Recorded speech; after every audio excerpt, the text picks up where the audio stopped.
नमस्कार, स्वागत है आप सभी का एबी स्टार न्यूज में और मैं हूं आपके साथ जुबैर चौधरी। वक्त तो चला है हमारी देवभूमि का, जहां सबसे पहले बात करेंगे बद्रीनाथ धाम की। आपको बता दें कि 4 धाम यात्रा में बद्रीनाथ धाम में सारे रिकॉर्ड तोड़ चुके हैं। बद्रीनाथ धाम में 10 लाख से ज़्यादा श्रद्धालु पहुंच चुके हैं।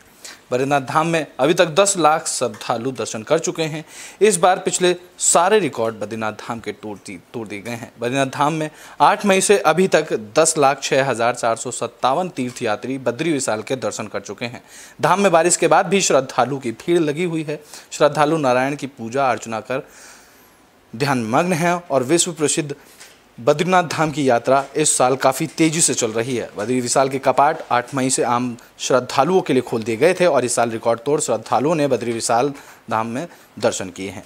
पिछले कई सालों से रिकॉर्ड इस बार टूट गया है। उत्तराखंड के चारों धामों में श्रद्धालुओं की संख्या अब 29 लाख के करीब पहुंच चुकी है।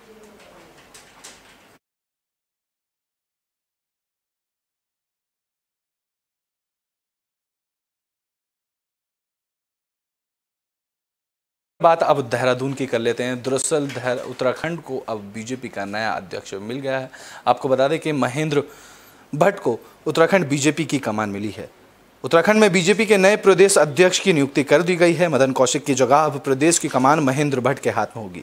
बीजेपी के राष्ट्रीय महासचिव अरुण सिंह ने महेंद्र भट्ट को उत्तराखंड बीजेपी का अध्यक्ष बनाने का लेटर जारी किया है। बद्रीनाथ से पूर्व विधायक महेंद्र भट्ट को बीजेपी का नया प्रदेश अध्यक्ष बनाया गया है। बीजेपी के राष्ट्रीय अध्यक्ष जेपी नड्डा के आदेश के बाद उत्तराखंड के नए बीजेपी प्रदेश अध्यक्ष के नियुक्ति पत्र जारी किया गया।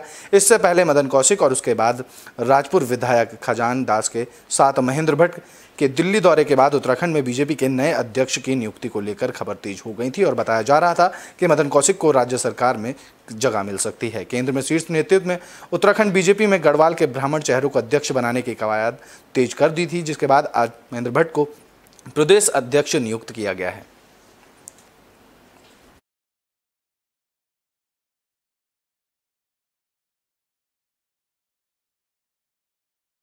बुलेटिन में बात आप पौड़ी की कर लेते हैं, जहां नेताजी सुभाष चंद्र बोस के नाम पर एक स्कूल खोलने की बात खुद शिक्षा मंत्री धन सिंह रावत ने की है। आपको बता दें कि प्रदेश के उच्च शिक्षा मंत्री धन सिंह रावत पौड़ी पहुंचे, जहां वीर चंद्र सिंह गढ़वाली की जन्मभूमि पेड़सेन में प्रदेश सरकार नेताजी सुभाष चंद्र बोस के नाम पर एक आवासीय विद्यालय बनाने जा रही है। उच्च शिक्षा मंत्री धन सिंह रावत ने बताया कि स्कूल में करीब 100 गरीब तबके के बच्चों को पढ़ाया जाएगा, जिसमें धन सिंह रावत ने बताया कि पीठसेन में नेताजी सुभाष चंद्र बोस के नाम पर 100 बच्चों का विद्यालय बनेगा। इसकी लागत करीबन 4.5 करोड़ की होगी।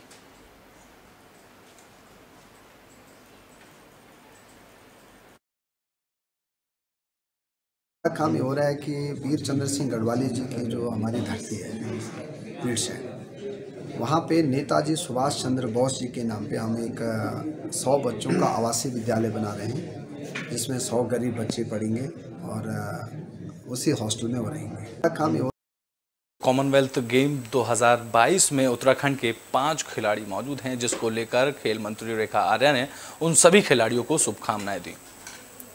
ब्रिटेन के बर्मिंघम में कॉमनवेल्थ गेम 2022 का आगाज हो गया है। खेल के अर्धकुंभ कहे जाने वाले कॉमनवेल्थ गेम में इस साल 183 मेडल इवेंट्स होने हैं, जिसमें 72 देशों की टीम हिस्सा ले रही हैं। भारत के भी कई खिलाड़ी कॉमनवेल्थ गेम में मेडल के लिए अपनी चुनौती पेश करेंगे, जिसमें भारत को मेडल की पूरी उम्मीद है। उत्तराखंड को भी कॉमनवेल्थ गेम से अब उम्मीदें नजर आ रही हैं। राज्य के 5 खिलाड़ी इस साल कॉमनवेल्थ गेम में हिस्सा ले रहे हैं। इन खिलाड़ियों में एथलीट के तौर पर नितेंद्र सिंह रावत, जिन्होंने दिल्ली मैराथन जीतकर कॉमनवेल्थ गेम में अपनी जगह पक्की की है, वो भी खेल रहे हैं।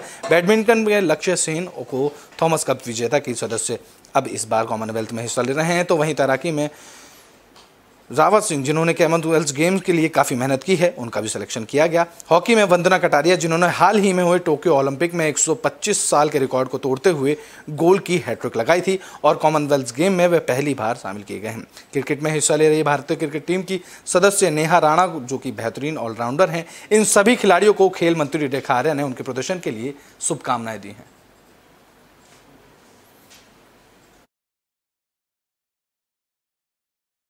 राष्ट्रमंडल खेलों के लिए जितने भी हमारे खिलाड़ी गए हैं, मेरी ओर से ढेर सारी शुभकामनाएं हैं। मेरा पूरा भरोसा है कि जिस प्रकार से आप प्रशिक्षित हुए हैं, जिस प्रकार से आपका टैलेंट है, जिस प्रकार से आपने ट्रेनिंग हासिल की है, निश्चित रूप से आपकी उस मेहनत का परिणाम जो है मेडल के रूप में परिवर्तित होगा। राष्ट्रमंडल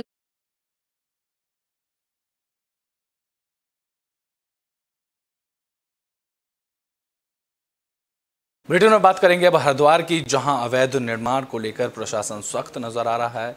इसको लेकर अवैध कॉलोनियों पर कटने वाले पर प्रशासन का डंडा चला है। आपको बता दें कि हरिद्वार सहित आसपास के क्षेत्रों में इन दिनों कॉलोनी काटने का कार्य तेजी से चल रहा है, तो वहीं HRDA ने बिना नक्शा पास किए काटी जा रही कॉलोनी और निर्माण कार्रवाई के लिए कमर कस ली है। HRDA की कई टीमें क्षेत्र में काटी जा रही अवैध कॉलोनियों को लगातार चिन्हित करके कार्रवाई कर रही हैं। हालांकि कुछ प्रॉपर्टी डीलर HRDA के मानकों के अनुसार कॉलोनियों को डेवलप कर रहे हैं, तो वहीं कुछ प्रॉपर्टी डीलर ऊंचे रसूख और ऊंचे संबंधों के कारण सुमन नगर में, हेमंतपुर और कई स्थानों पर क्षेत्र में HDRA के राजस्व की आंख मिचौली करते हुए कॉलोनी को डेवलप कर रहे हैं। ऐसे ही बिना नक्शा पास कॉलोनियों और निर्माणों पर HRDA ने जिलाधिकारी और HRDA के उपाध्यक्ष विनय शंकर पांडे के निर्देशन पर शिकंजा कसना शुरू कर दिया है। HRDA के अधिकारियों के लिए अनाधिकृत रूप से बनाई जा रही 4 अवैध कॉलोनियों के खिलाफ कार्रवाई करते हुए उन्हें सीज किया गया है। HRDA के सचिव उत्तम सिंह चौहान का कहना है कि हमारी तरफ से लगातार अवैध कॉलोनियों को नोटिस जारी किए जा रहे हैं और इसका मकसद है कि बिना नक्शा पास कराए कोई भी निर्माण ना हो। उसके बावजूद भी अगर कोई नहीं मानता है तो हमारी तरफ से सीलिंग की कार्रवाई की गई है।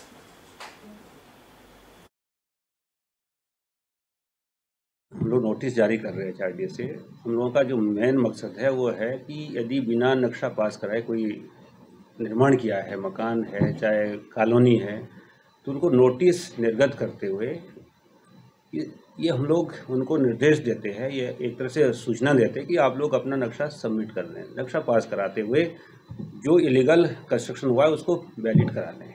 तो ये हमारी कार्रवाई, और यदि कोई नहीं कर रहा, उसको फॉलो नहीं कर रहा, तो सीलिंग की कार्रवाई हम लोगों के द्वारा की गई है। सीलिंग के बाद भी हम लोग उनको एक ऑप्शन है, और बहुत लोगों के द्वारा अपने नक्शे सबमिट भी कर दिया है, लेआउट सबमिट कर दिया है, तो उस पर हम आगे कार्रवाई कर रहे हैं। और जो नहीं कर रहे हैं उनको फिर सील, जब तक उनके द्वारा समन का मानचित्र पुटअप नहीं किया जाता है। ब्रिटेन में बात अब हरिद्वार की कर लेते हैं, जहां कांग्रेस लगातार भर्ती घोटाले को लेकर बीजेपी सरकार को घेर रही है। इस दौरान हरीश सिंह रावत ने भी अपनी बीजेपी सरकार को घेरा। आपको बता दें कि उत्तराखंड में सेवा आयोग में भर्ती घोटाले को लेकर कांग्रेस लगातार राज्य सरकार पर हमलावर है। उत्तराखंड के पूर्व CM हरीश रावत और कांग्रेस प्रदेश अध्यक्ष करण माहरा ने राज्य सरकार पर भ्रष्टाचार को बढ़ावा देने का आरोप लगाया है। तो वहीं विधायक अमरीश कुमार की पहली पुण्यतिथि में भाग लेने हरिद्वार पहुंचे पूर्व CM हरीश रावत ने कहा कि उत्तराखंड में बीजेपी सरकार हर भर्ती में पैसा देख रही है। उत्तराखंड कांग्रेस के प्रदेश अध्यक्ष करण माहरा ने कहा कि बीजेपी सरकार के राज में भर्ती घोटाले हो रहे हैं।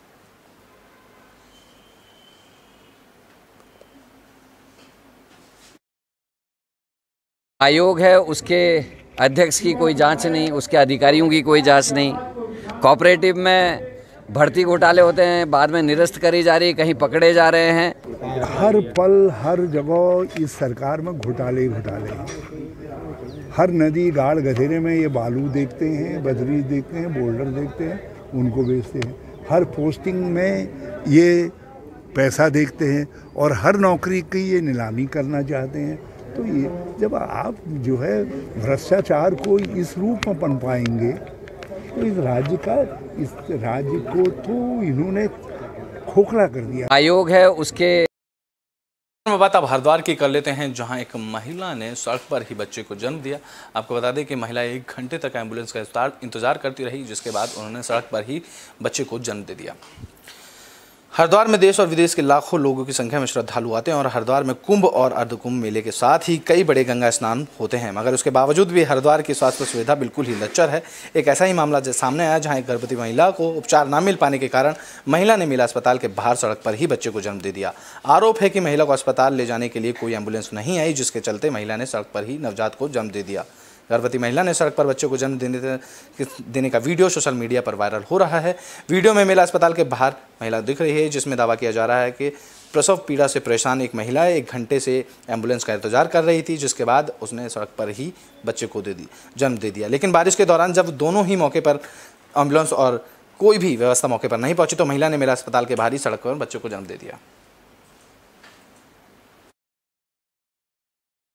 ये एम्बुलेंस हमसे संबंधित नहीं है। एम्बुलेंस जो है 108 डायरेक्ट स्टेट से गवर्निंग होता है।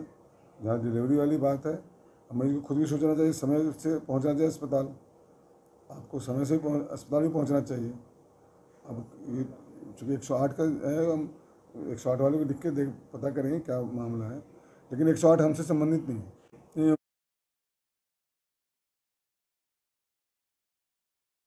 ब्रिटेन में बात अब पौड़ी की कर लेते हैं, जहां एक गुलदार ने 5 साल के बच्चे को उठा लिया, जिसके बाद पूरे इलाके में हड़कंप मच गया। उत्तराखंड के पहाड़ी इलाकों में गुलदार का आतंक बना हुआ है। पौड़ी जिले के बधेड़ गांव में बृहस्पतिवार रात के घर के आंगन में खेल रहे 5 साल के बच्चे को गुलदार उठाकर ले गया।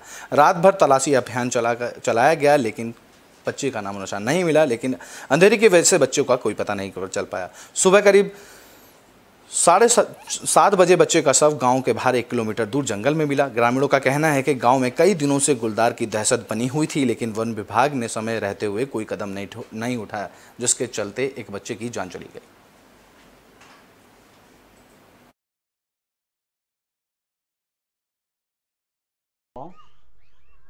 गांव वाले रात को जब उसको ढूंढने गए तो कहीं नहीं मिला। सुबह के रात को हमारे द्वारा वन विभाग, पुलिस कर्मियों को, प्रशासनिक सेवा के कर्मचारियों को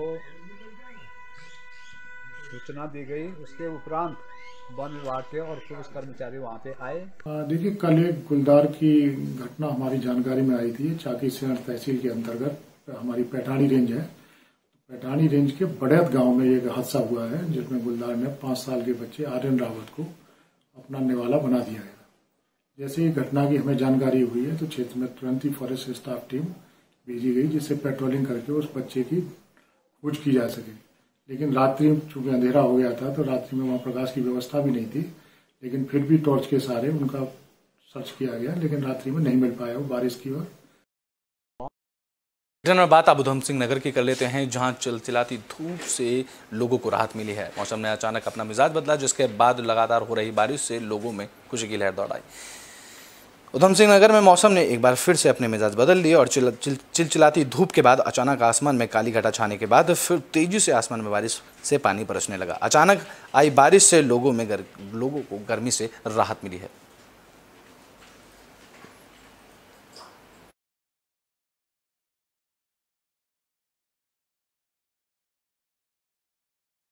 ब्रिटेन के आखिरी में बात कर लेते हैं उत्तराखंड के मौसम की। आपको बता दें कि उत्तराखंड में मौसम विभाग ने कई जिलों में ऑरेंज अलर्ट जारी किया हुआ है, जिसको लेकर अब मैदानी इलाकों से लेकर पहाड़ी इलाकों तक बारिश की गतिविधियां देखने को मिल रही हैं। मौसम विभाग की माने तो अगले 3 दिनों तक भारी बारिश का पूर्वानुमान जताया गया है। मौसम विभाग ने उत्तराखंड और नैनीताल, टिहरी, पौड़ी, बागेश्वर समेत कई इलाकों में ऑरेंज अलर्ट जारी किया है। उत्तरकाशी की बात करें तो उत्तरकाशी में इन दिनों हो रही भारी बारिश पर आम जनमानस के लिए मुसीबत बनी हुई है। नदी नाले उफान पर हैं और जिसको लेकर कई लोगों को परेशानी का सामना करना पड़ रहा है। देर रात हुई बारिश से डूंडा प्रखंड के फेड़ी गांव निवासी सोहनलाल पुत्र अतुललाल के पक्के मकान की दीवार गिर गई, जिसके बाद सभी लोग घर में सो रहे थे। गनीमत यह रही कि अनहोनी होने से बच गई। घटना की सूचना जैसे ही पुलिस प्रशासन को दी गई, तभी प्रशासन की तरफ से सोहनलाल को और त्रिपाल टेंट उपलब्ध कराया गया।